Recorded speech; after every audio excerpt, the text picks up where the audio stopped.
Ajaran asli Nusantara yang tergambar di semua situs kerajaan pra-Islam juga pada budaya Bali, bukan salah satu dari dua ajaran yang terlahir dan tumbuh di India, Hindu, Buddha. Tapi yang di sana itu Hindu, Buddha dan Jaina berawal dan bersumber dari sini. Berdasar sumber buku, Dharmaraksita 1973 English version, The Well of Sharp Weapons, A Mahayana Training of the Main Library of Tibetan Works and Archives dan Anguttara I, Helm. 23, Seng I Ahan, T125 K3, Helm. 55 Tupten Jimpa, The Book of Kadam, The Core Text. Wisdom Publications, Boston, Ma, 2008, 628 dan 129 ISBN 0-86171-441, 5 ISBN 978 0-86171-441, 4. Dagri Rinpoche, seorang guru besar Buddhis Vajrayana, menjelaskan tentang ajaran bernama Bodhicitta di Pulau Emas, Svarnatvipa, bersumber dari guru besar bernama Serlingpa Dharmakirti atau Svarnatvipa Dharmakirti. Yeshe-o, guru master dari Tibet Barat, mengirim Atisa di Pamkara Ricnana pergi ke Svarnatvipa untuk mempelajari dan menerjemahkan beberapa teks Sanskerta. Atisa di Pamkara Ricnana adalah nama asli, sebutan nama lainnya adalah Otis Diponkor Srigan, tokoh penyebaran Mahayana dan Vajrayana gelombang kedua ke Tibet abad ke-11. Terlahir dari Prababati Devi dan Sri Kalyanten 980 m pada tahun 1013 m, Atisa melakukan perjalanan bersama 125 orang berlayar mengarungi samudera dan badai menuju daerah yang disebut Boga, sebuah negeri yang pada waktu tertentu jika matahari tepat di atas kepala menghasilkan efek tanpa bayangan. Inilah lokasi tanpa bayangan yang dilihat peziarah Tiongkok Fahien 399-414 m, juga Ising 671-695 m, adalah pusat ilmu pengetahuan dan pembelajaran dharmik, ajaran leluhur Nusantara Indonesia maju terdahulu yang tergambar di Borobudur tersimpan sempurna di Bali juga mewarnai India. Perhatikan di manakah lokasi yang dikunjungi Fahien-ten 399-414 m. Dengan pergi menumpang kapal dagang besar, Fahien tiba dan berada dan tinggal di sini selama 2 tahun. Ia menulis salinan buku-buku suci, sutra. Ia juga melihat dari jarak 10 langkah, terlihat patung dengan corak emasnya ditampilkan dengan jelas dan cerah, arca kayu lapis emas. Di antara orang-orang yang telah datang ke sini mengatakan bahwa 1000 pelajar telah mengambil sumpah wisuda di sini semuanya, meninggalkan bayangan di sini. Maksud Fahien adalah dia melihat sekelompok orang tanpa terlihat bayangannya. Ini adalah para pelajar Brahman berada di suatu lokasi. Di area ini hingga saat ini pun jika objek tubuh saat siang hari berada tepat di bawah matahari, maka bayangan objek akan tepat pada titik posisi benda itu berada dan menghasilkan tidak tanpa ada efek berbayangan. Apakah lokasi ini Ceylon, Sri Lanka?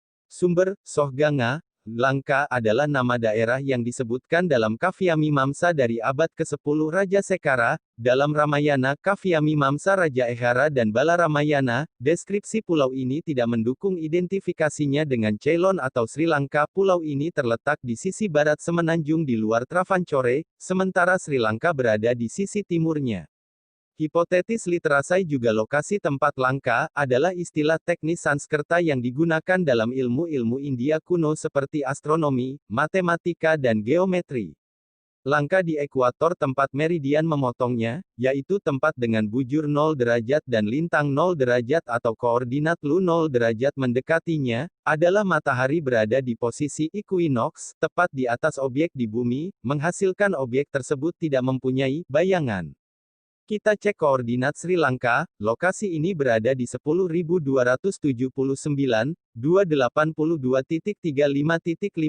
Pusat peta 7 derajat 51, N 80 derajat 45, E 7,85 derajat utara 80,75 derajat timur, Kota Kolombo 6 derajat 56, 04, N 79 derajat 50 menit 34 detik timur, 6,93444 derajat utara 79,84278 derajat timur. Ringkasnya, lintang utara Sri Lanka adalah berada di antara 6 derajat sampai 7 derajat, bukan equinox, atau bukan lokasi yang di situ menghasilkan efek tanpa bayangan, jadi bukan di Sri Lanka. Berdasarkan hasil pengukuran dan penelitian J.W. Izerman dibantu Delprat tahun 1889, 0 derajat 21 Lu adalah posisi equinox. Secara astronomi situs Muara Takus, Kampar Riau Indonesia terletak pada garis yang dimaksud, tanpa bayang, di sini yang benar. Jadi secara astronomi situs Muara Takus terletak pada garis khatulistiwa koordinat 0 derajat 21 Lu dan 100 derajat 39 BT, 0,09 bujur timur, disinilah area tanpa bayang. Dari 21 pemuda yang dikirim hampir semuanya meninggal dalam perjalanan dan hanya tertinggal 2 pemuda Rinchen Zangpo dan Legshai yang sudah menguasai bahasa Sanskerta. Sepulangnya 2 pemuda tersebut menyampaikan kepada raja bahwa yang tepat mengajar di Tibet adalah Atisa, karena Atisa mempunyai kepintaran melebihi yang lainnya. Atisa di Pamkara Ricnana tinggal selama 12 tahun di Nusantara. Sefarnat Vipa belajar kepada guru besar bernama Serlingpa Dharmakirti atau Sefarnat Vipa Dharmakirti, kembali ke negerinya mengajar di Tibet selama 3 tahun dan wafat tahun 1054 di Nyetang, Tibet. Atisa di Pamkara Ricnana dengan 102 pengikut mengarungi samudera luas selama 14 bulan pergi ke Sefarnat Vipa, untuk mempelajari dan menerjemahkan beberapa teks Sanskerta. Guru Sufarnat Vipa Dharmakirti mempersembahkan Buddha Rupang untuk Atisa dan menetap di Istana Payung Perak di Sufarnat Vipa selama 12 tahun, hingga dia mendapat Lojong, suatu metode untuk mengembangkan bodhicitta. Atisa adalah tokoh kunci dalam pendirian Mahayana di Tibet.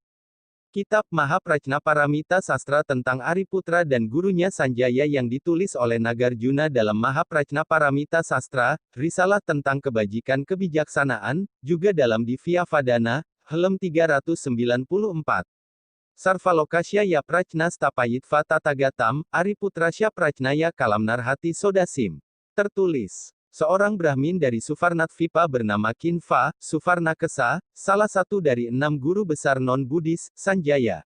Sariputra dia berasal dari Sufarnat Vipa, Kincau. Ia dilahirkan keluarga Brahman, pada usia 17 telah menguasai semua keilmuan, Veda.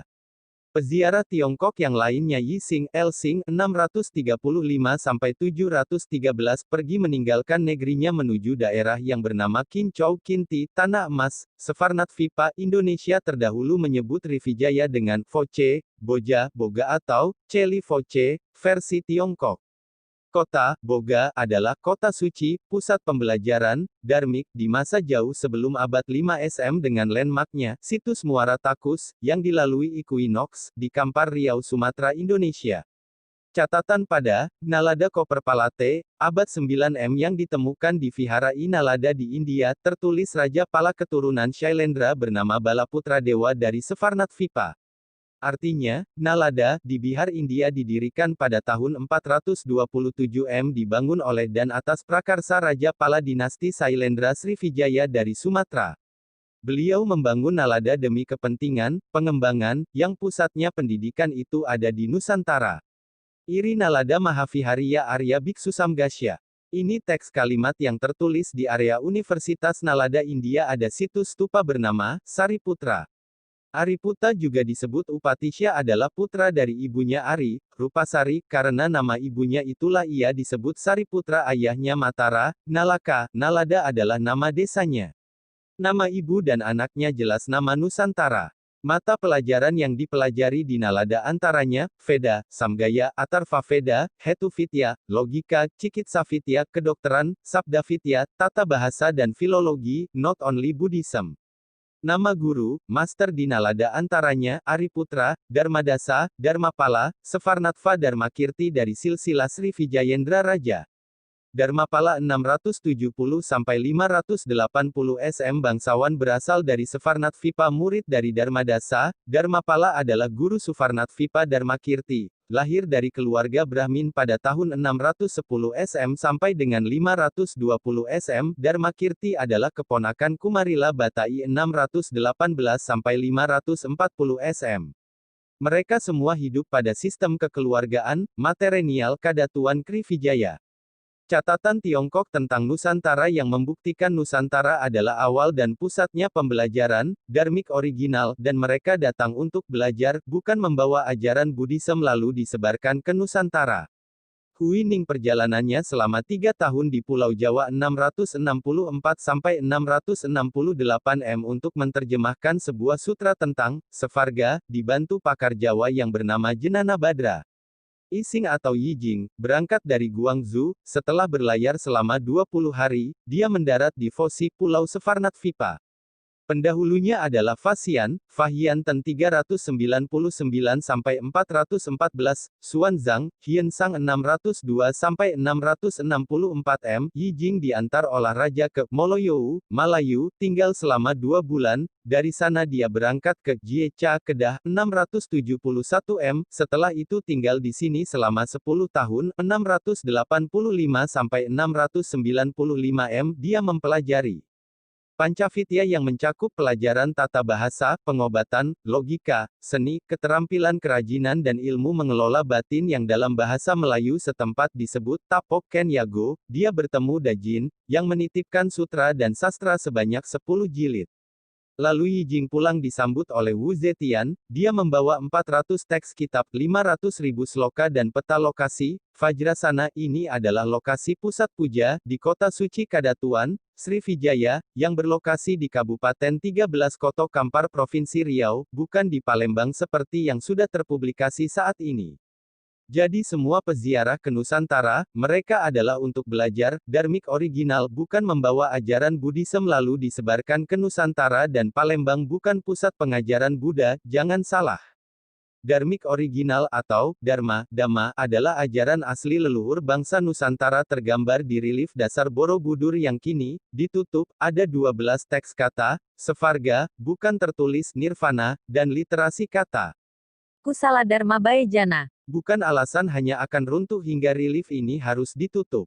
Universitas Pusat Pendidikan, Dharmik di Sevarnatvipa, bernama Dharmapala, lebih dahulu ada dari Nalada. Di sini tersisa artefak bukti pernah berdiri komplek pusat pendidikan besar yang sudah berjalan lebih 14 abad lalu sebelum Masehi.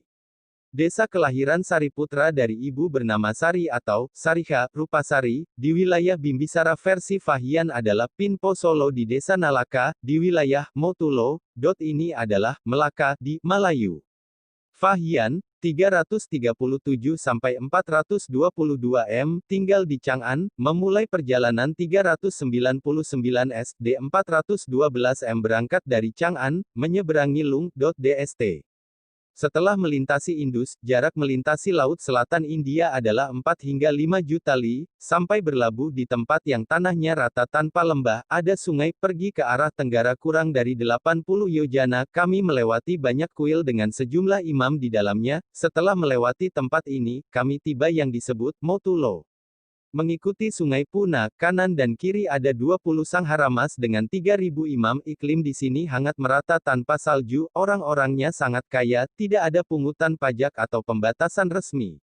Di seluruh negeri orang-orang tidak membunuh unggas, merpati tidak minum anggur, mereka juga tidak makan bawang putih, tidak memelihara babi, tidak minum anggur. Para kepala suku membangun sangharama untuk para imam. Pergi ke barat tiba di desa Nalo, ini adalah tempat kelahiran Sariputra, oleh karena itu sebuah menara telah didirikan. Desa Upatisa, dikenal sebagai Nalaka, hidup seorang pemuda yang sangat cerdas bernama Sariputa, ibunya, Sariha, Rupasari, karena nama ibunya itulah ia disebut Sariputra.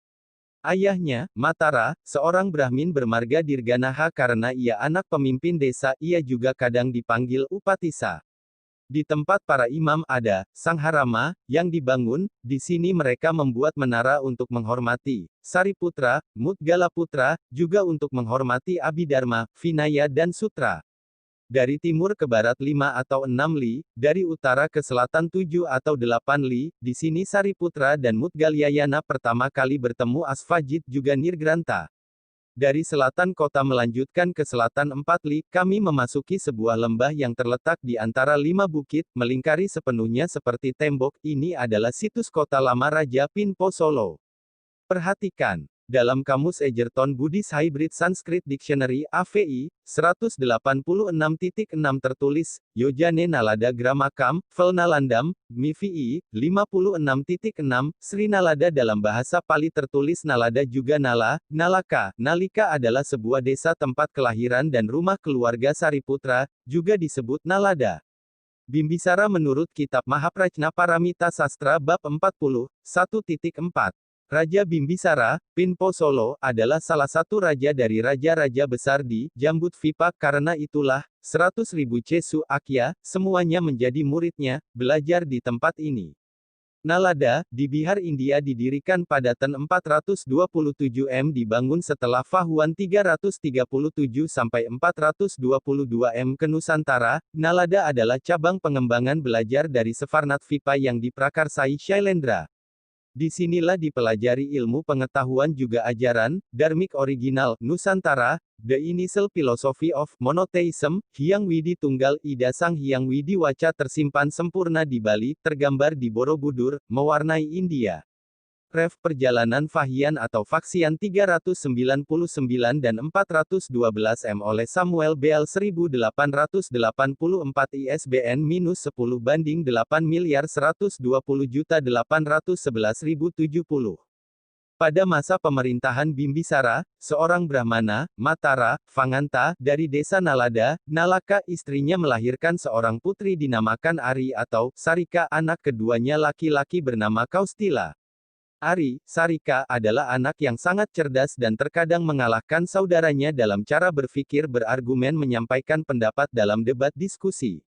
Matara menikahkan putrinya Sarika, Ari dengan Tisya. Suatu hari ia berkata kepada Tisya, "Kamu adalah orang yang cerdas, aku memberimu putriku kelak anak saya akan membantu Anda, saya ingin pergi jauh ke negeri asing." Tisya kemudian mengambil gadis ini sebagai istrinya. Setelah Sarika, Ari hamil, wanita ini melihat dalam mimpi seorang pria yang mengenakan pelindung dada serta membawa petir, Vajra, di tangannya, berdiri tegak di gunung yang sangat tinggi menghancurkan gunung-gunung lainnya. Ketika dia bangun, dia memberitahu suaminya mimpi itu. Tisya berkata kepada istrinya, ini adalah tanda bahwa Ari akan melahirkan seorang putra yang cerdas mahir dalam berpikir dan berargumen untuk menyampaikan pendapat, hanya akan ada satu orang yang dia tidak akan bisa atasi dan dia akan menjadi muridnya. Selama kehamilannya, Ari menjadi sangat cerdas dan sangat terampil berdiskusi. Setiap kali berdiskusi dengan saudara laki-lakinya selalu dikalahkan, hingga saudara laki-lakinya berkata kepada dirinya sendiri, putra yang dikandung oleh saudaraku kelak memiliki kecerdasan tinggi. 7 hari setelah ia dilahirkan, bayi laki-laki itu dibungkus dengan kain berbahan kapas putih untuk ditunjukkan kepada ayahnya yang berpikir, aku dipanggil Tisya, karena lahir anakku maka ku panggil dia Upatisya.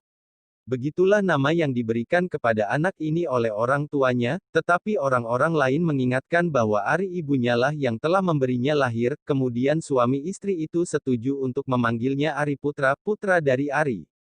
Colivou, Ariputra, Sariputra, Ariputa, Saliputra, Sarisuta, Saratvattiputra, Sarisambhava adalah nama yang sama untuknya. Dia memiliki 3 saudara lelaki yang lebih muda Kunda, Upasena dan Revata dan 3 saudara perempuan Cala, Upacala, dan Sisupacala.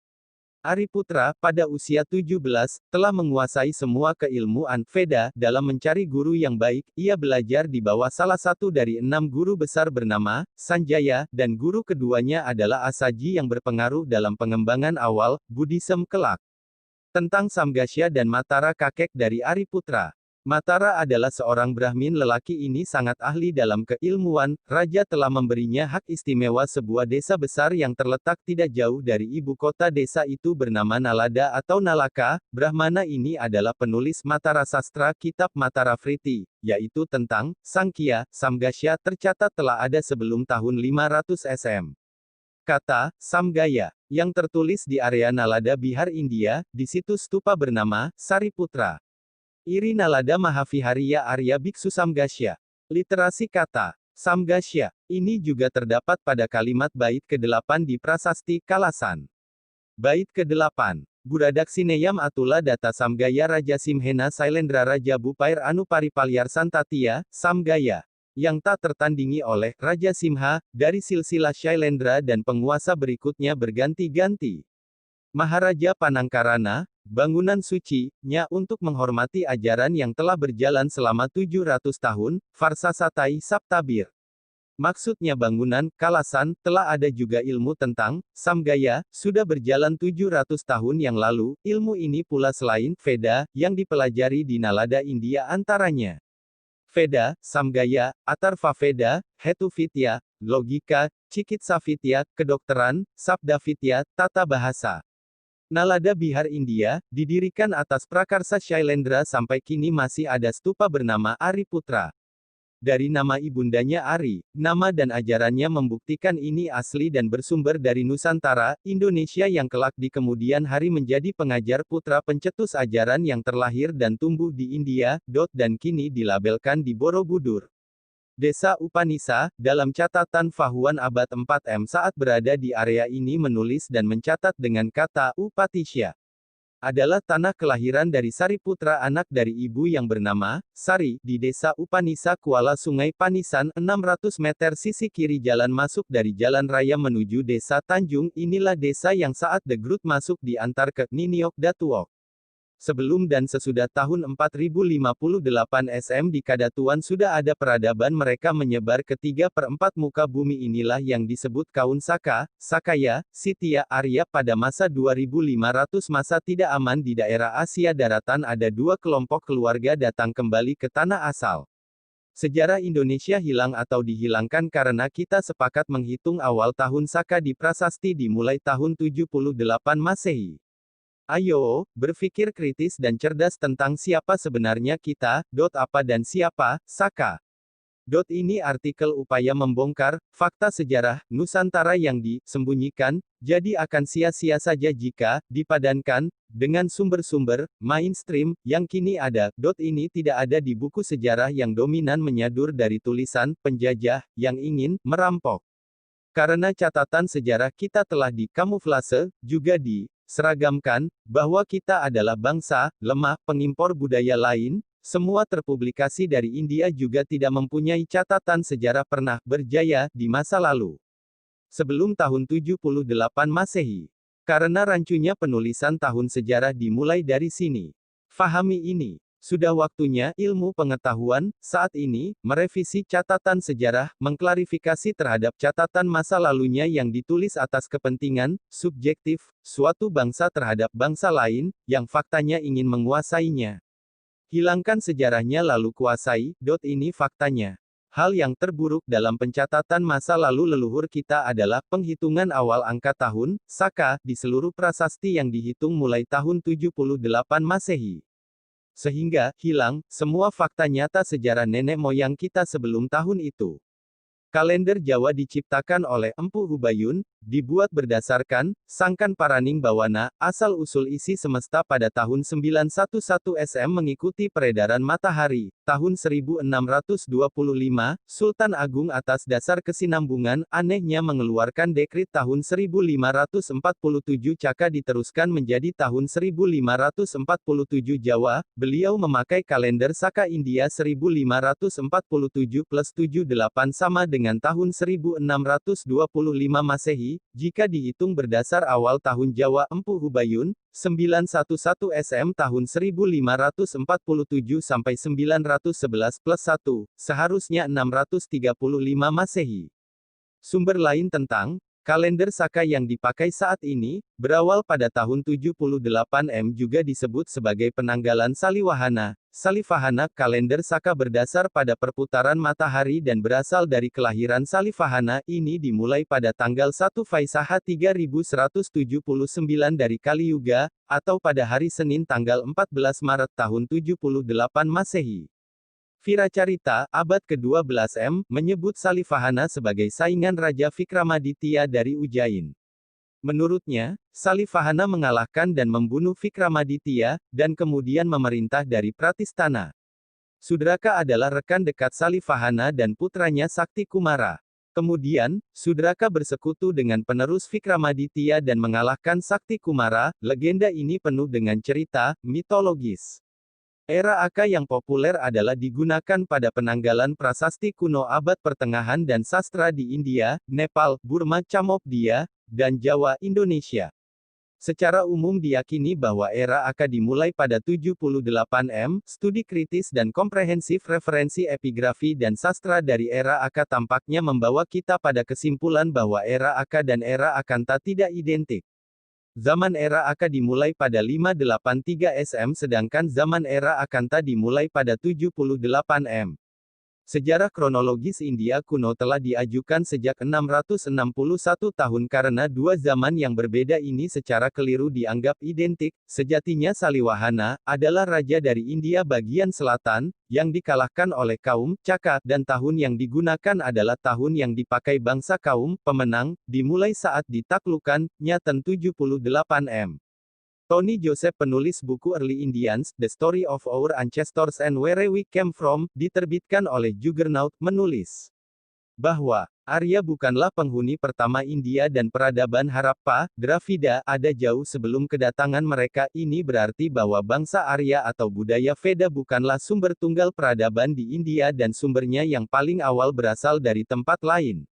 Mereka telah berkampanye untuk mengubah kurikulum sekolah dan menghapus setiap kata yang menyebutkan imigrasi Arya dari buku sejarah India. Studi genetik lain telah membuktikan bahwa ada banyak bangsa yang migrasi ke India, berasal dari Asia Tenggara diperkuat oleh banyaknya penutur bahasa Austroasia. Ini yang ditulis Tony Joseph. Caka adalah kaum leluhur Nusantara, tertulis pada relief dasar Fuana Cakapala, Borobudur dengan teks literasi kata Mahecakya, bangsa Cakya, Sakaya, Sitya, Saka, Aryan yang agung. Kaum Caka adalah leluhur bangsa Nusantara, sudah ada lebih dahulu jauh dari 78 M dari saat menaklukkan Raja India, yaitu setelah tahun 2000 SM datang imigran Cakya, Sakaya, Sitya, Arya. Mereka membawa bahasa Sanskerta awal atau dasar dari Sanskrit. Bahasa Nagogi atau Nagari adalah dialek lokal di Kadatuan sebelum dan sesudah disebut Srivijaya. Berbagai praktik budaya baru seperti ritual pengorbanan yang semuanya membentuk dasar budaya Hindu, Veda awal, dasarnya adalah ajaran leluhur kita, Dharma, yaitu, Dharmik original ini yang mendasari lahirnya ajaran Hindu, Buddha dan Jaina di India, terekam pada literasi kata Kusala Dharma Baijana di figura relief Borobudur, tersimpan sempurna di Bali. Di Sangharama Mahaetupa Fuana Cakapala kini terpublikasi menjadi Borobudur, ada 160 panel relief di dasarnya yang tidak diekspos, ada 12 kata, Sevarga, tertera di figura relief dasar bukan tertulis kata, Nirvana, dan literasi teks kata yang lainnya. Mahecakya, yang jika diungkap maka kita akan faham siapa sebenarnya leluhur kita.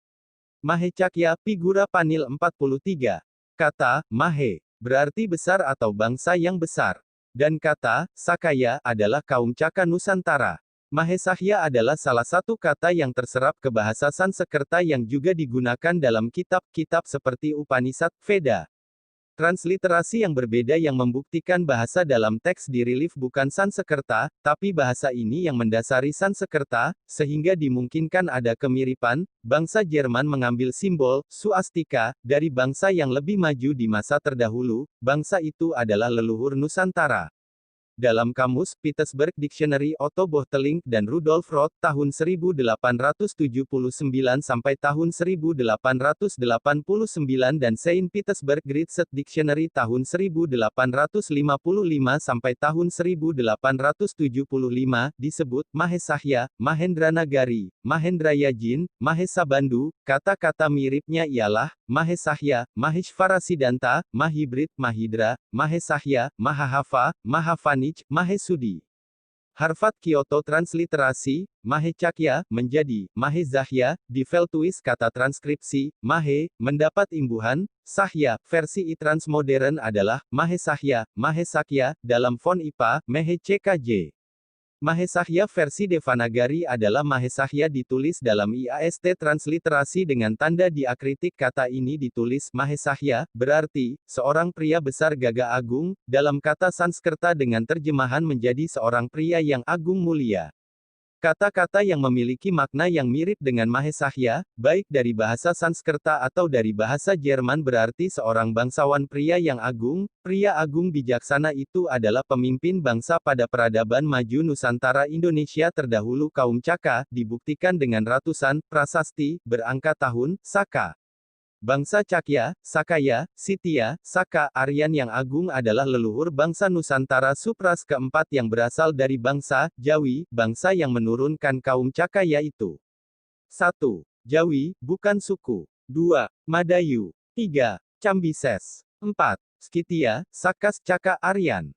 Caka adalah kaum leluhur Nusantara, tertulis pada relief dasar Fuana Cakapala dengan teks literasi kata Mahecakya, bangsa Cakya, Sakaya, Sitya, Saka, Aryan yang agung, kaum Caka, menggunakan penanggalan lebih dahulu jauh dari 78 M dari saat menaklukkan Raja India. Catatan, di antara buku-buku karya Santosaba diskusikan di DAV College. AF. Punjab University, Sektor 10, Chandigarh, Punjab, India.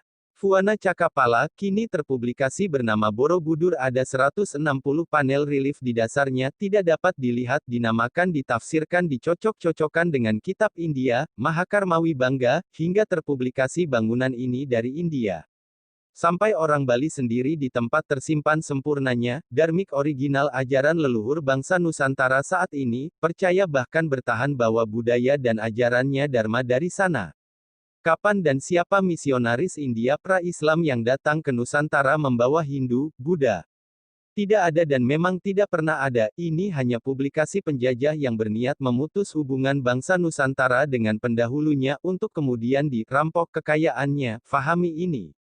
Ajaran juga literasi kata Kusala Dharma Baejana, di relief dasar ini adalah asli Nusantara, bukan dari India. Virupa. Mahecakya. Vyasada, Abhitya, Mityarsti. Kusala. Suvarnavarna, Caitya Vandana. Mahujaska Samadana, Susvara. Sevarga, Ba. TDK terbaca. Sevarga, Ba. TDK terbaca. Mahes, Sa, Hyamadana. Cakravarti. Sevarga, Mahe, Sa, Hyasamavadana, Gaenta. Cakravarti. Sabdasravana. Sevarga, Bogi. Prasadita, Vastradana. Sevarga. Kusala Dharma Baejana. Bogi. Sevarga. Pataka. Atya Bogi. Sevarga. Tana. TDK terbaca. Sevarga. Catradana, Mahana. Sevarga. Sevarga, Puspadana. Sevarga. Maladana, Bogi, Sevarga. Anjali. 12 kata, Sevarga, tertera di figura relief dasar Borobudur jelas bukan tertulis kata, Nirvana, juga kata Mahecakya. Inilah kaum Cakya atau Saka nenek moyang bangsa Nusantara yang menandai kejadian penting dengan prasasti berangka tahun Saka. Kusala Dharma Baejana. Kusala adalah tindakan yang baik, pantas, kebajikan, pintar, kusala plus n, kesejahteraan, kebahagiaan, kemudahan, kondisi kenyamanan, keamanan, suatu tindakan yang ditandai oleh kualitas moral kusala kama, tindakan yang ditandai oleh kebalikannya, akusala kama. Dharma, istilah Dharma berasal dari kata dasar dari yang berarti memelihara, menjunjung tinggi, mempertahankan, melindungi. Dharma yaitu Dharma plus a, kata sifat, fmi, tindakan benar. Antonim dari Dharma adalah adharma yang berarti tidak bermoral. Dharma disajikan sebagai konsep sentral yang digunakan untuk menjelaskan kebenaran yang lebih tinggi atau realitas tertinggi dari alam semesta. Dharmik, inilah yang ada pada 3 agama di India bersumber dari Nusantara. Dharma, dalam tradisi India, konsep erta tatanan kosmik memunculkan ide Dharma. Istilah Dharma di sini tidak berarti sekadar agama, ini berarti tugas, kewajiban dan kebenaran adalah seluruh cara hidup, nilai-nilai dan etika. Dalam agama Buddha, kata Dhamma digunakan, yang merupakan padanan Pali dari kata Sanskerta Dharma, pedoman dan aturan mengenai apa yang dianggap sebagai perilaku yang pantas bagi manusia ditentukan dalam Dharma Astras. Dharma tertinggi dari semua, Sarvesu Anutara, yaitu Nirvana. Sarana untuk mencapai Nirvana, Nirvana Prapti Upaya, yaitu jalan mulia berunsur 8 Aryastas Gamarga, mencari Dharma, Dharma Paryesti, berarti menulisnya, membacanya, mempelajarinya, dan merenungkannya. Dharma adalah tindakan yang diperintahkan oleh Veda melalui bagian-bagian perintahnya dan yang kondusif bagi kebahagiaan semua makhluk. Konsep benar dan salah adalah inti dari Mahabharata yang menekankan nilai-nilai non-kekerasan, kebenaran, tidak adanya kemarahan, kasih, pengampunan dan realisasi diri. Hanya dengan melakukan tugas lurus atau dharma seseorang maka seseorang dapat berharap untuk mencapai jalan tertinggi menuju kebaikan tertinggi. Dharma memberikan kemakmuran abhyudaya, dan kebaikan spiritual tertinggi, Ninri. Jainisme, Tattvarta Sutra, Dharma apa yang dimaksud dengan agama yang benar, tanpa kekerasan, tidak sombong, Mardava, dikenal sebagai dasalaksana atau 10 indikator pemurnian spiritual disebut Dharma agama yang benar, Dharma Avarnavada. Dharmik original atau Dharma, Dhamma ajaran asli leluhur bangsa Nusantara berawal di Savarnatvipa tergambar di Borobudur pada kata Kusala Dharma Baejana. terekam sempurna di Bali, mewarnai India. Awas jangan ikut publikasi penjajah hingga hilang percaya diri kita. Pertanyaan, benarkah ajaran asli Nusantara terdahulu dari luar Nusantara? Apa yang menjadi kesamaan prinsip dasar utama 3 agama besar di India juga Tibet? Dan jika pada ajaran asli Indonesia terdapat kata Dharma, apakah falsafah ajaran ini diimpor dari luar? Dari mana sumber falsafah utama itu berasal dan berawal? Jangan terbalik. Leluhur kitalah yang mewarnai 3/4 muka bumi, di antaranya tanah India. Ini fakta akademik bahwa sejarah tidak pernah bohong, kepentingan penulisanlah yang menjadikan catatan sejarah menjadikan bohong.